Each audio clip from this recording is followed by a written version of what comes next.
Hello दोस्तों, नमस्कार। स्वागत है आप सबका। उम्मीद करते हैं सब मस्त होंगे।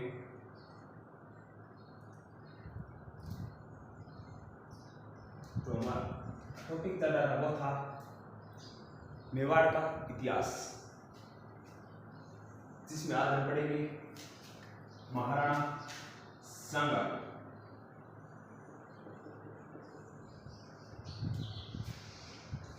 महाराणा सांगा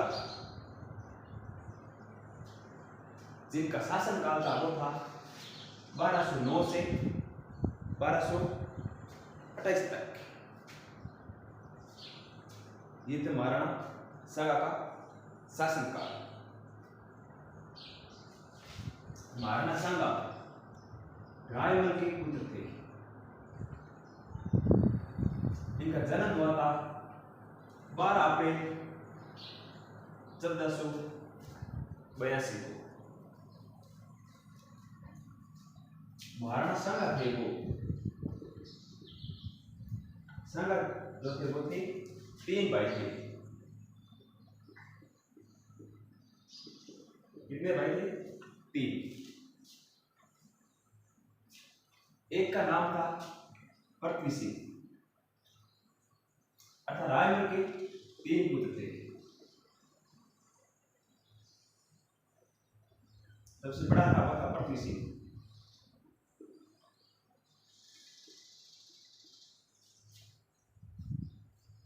उसके बाद आता है जयमल और फिर आता है संग्राम सिंह।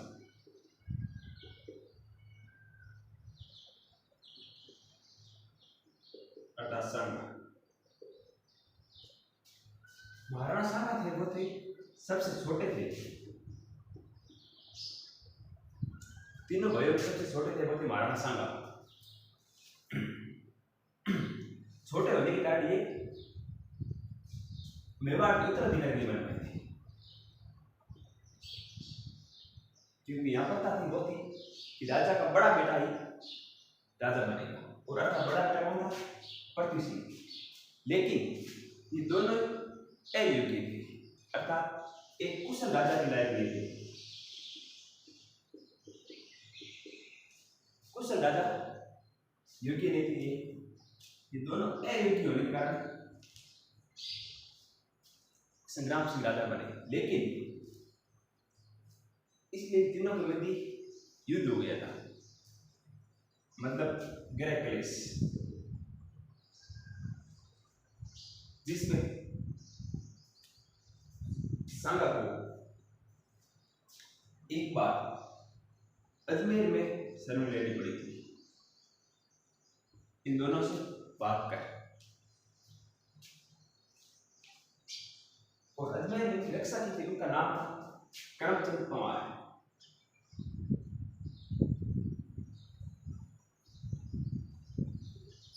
इन्होंने सांगा की रक्षा की थी जब पृथ्वी सिंह और इन्होंने इस पर आक्रमण किया है। अर्थात एक प्रश्न बनता है यहाँ पर कि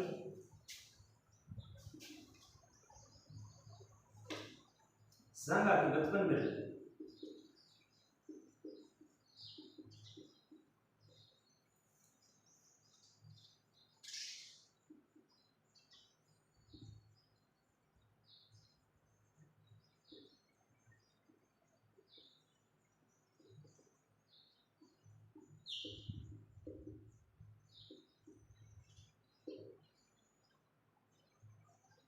करमचंद पवार ने, जब सांगा के बचपन में किसने रक्षा की थी?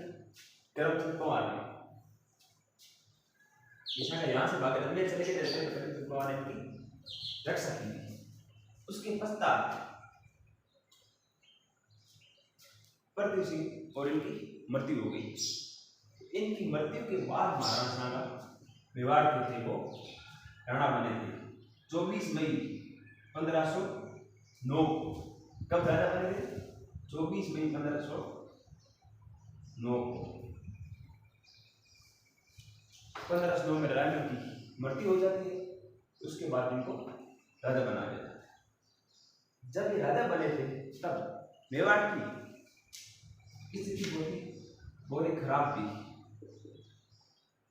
ठीक है, चारों ओर से शत्रुओं से घिरा था और उसके पश्चात खातूनी का युद्ध होता है। वो होता है 1518 में संघ और इब्राहिम लोदी के बीच में, जिसमें लोदी की हार हो जाती है। अर्थात खातूनी के युद्ध 1518 में संघ ने इब्राहिम लोदी को हरा दिया। उसके बाद नेक्स्ट युद्ध आता होता है 1519 में गावरोन का। गावरोन का युद्ध हुआ था मालवा के शासक महमूद और संघ के बीच में। इसमें भी संघ की जीत हुई और महमूद की हार हुई। ठीक है। उसके पश्चात युद्ध आता हुआ था खानवा। ये हुआ था 17 मार्च 1527 में और इसमें महाराणा संघ की हार हुई थी और बाबर जीत गया था। और इस युद्ध में बाबर ने गाजी की उपाधि धारण की। गाजी का मतलब है काफियों का नाशक। और इस युद्ध में बाबर ने जिहाद का नारा दिया था। जिहाद का मतलब होता है धर्म युद्ध। कि यह युद्ध है वो क्या है? धर्म युद्ध है। कौन सा? खानवा का युद्ध। खानवा का युद्ध वो धर्म युद्ध है। ये किसने कहा? बाबर ने। और ये खानवा का मैदान है वो ये पता है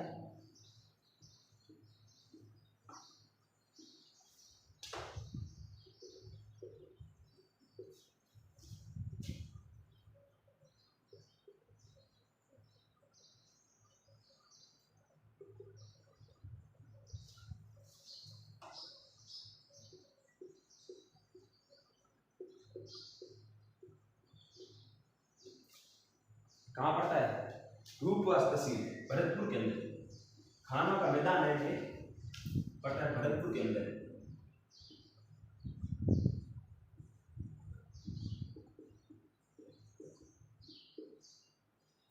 खानवा का मैदान भरतपुर है। भरतपुर में आके रूपवास तहसील, यहाँ पर ये खानवा का मैदान जिसमें महाराणा संघ की हार हुई। इस युद्ध के कई कारण हैं। जैसे बाबर था, इनकी मस्सा थी संपूर्ण हिंदुस्तान पर कब्जा करना अपना।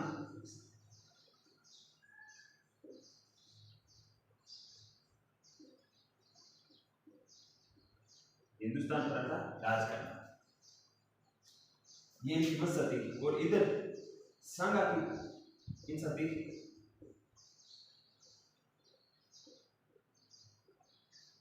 दिल्ली पर राज। तो फिर दोनों के बीच में युद्ध आवश्यक हो गया।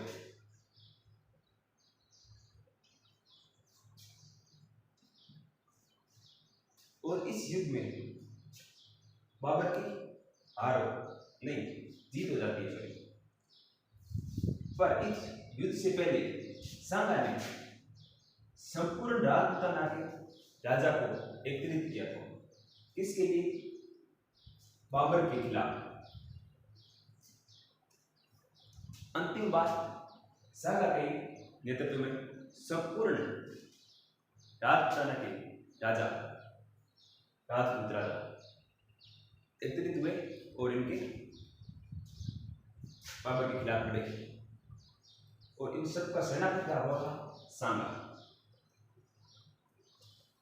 और इस युद्ध के बाद बाबर की जीत हो गई और हिंदुस्तान की सत्ता थी वो राजपूतों से के हाथ से निकल कर इनके हाथ में आ गई, जो अनंत काल में रहे। और फिर आगे राणा सांगा की मृत्यु वो हो जाती है 1528 में। इनकी मृत्यु हुई 1528 में 30 जनवरी।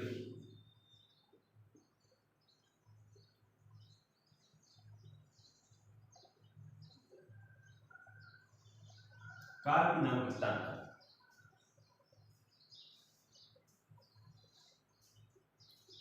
30 जनवरी 1528 में काल नामक स्थान पर मृत्यु हो जाती है। और मृत्यु का प्रमुख कारण है वो है विष देना।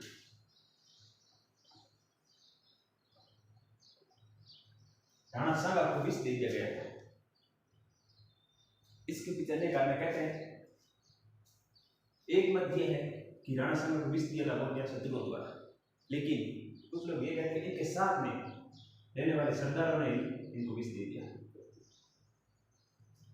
क्योंकि वो युद्ध से थक चुके थे। और अंततः इस युद्ध को विराम देने का एक कारण था, एक उपाय था, वो था राणा सांगा की मृत्यु। क्योंकि जब तक सांगा जीवित है युद्ध नहीं रुक सकता, क्योंकि ये हार मानने वालों में से हार नहीं।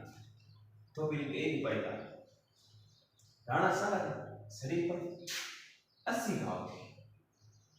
तो आप सोच सकते हो ये कैसे युद्ध को विराम दे सकते। 80 घाव कोई मामूली घाव नहीं है, जिसमें एक पांव, एक हाथ, एक आंख की महत्वपूर्ण घाव थे। इतने घाव के बावजूद भी हमेशा युद्ध के लिए तत्पर थे। तो इनको अस्त्र शस्त्र से हराया नहीं जा सकता। तो फिर एक उपाय था, विष दे दे। बाहर से नहीं मार सकते, अंदर से मार सकते हैं, जय बदो बात खत्म। इसी कारण इनको विष देकर काल नामक स्थान पर 30 जनवरी 1528 को राणा सांगा की मृत्यु हो गई थी। ये था हमारा टॉपिक छोटा सा। इसके बाद मिलते हैं अगले टॉपिक पर। तब तक के लिए जय हिंद, जय भारत।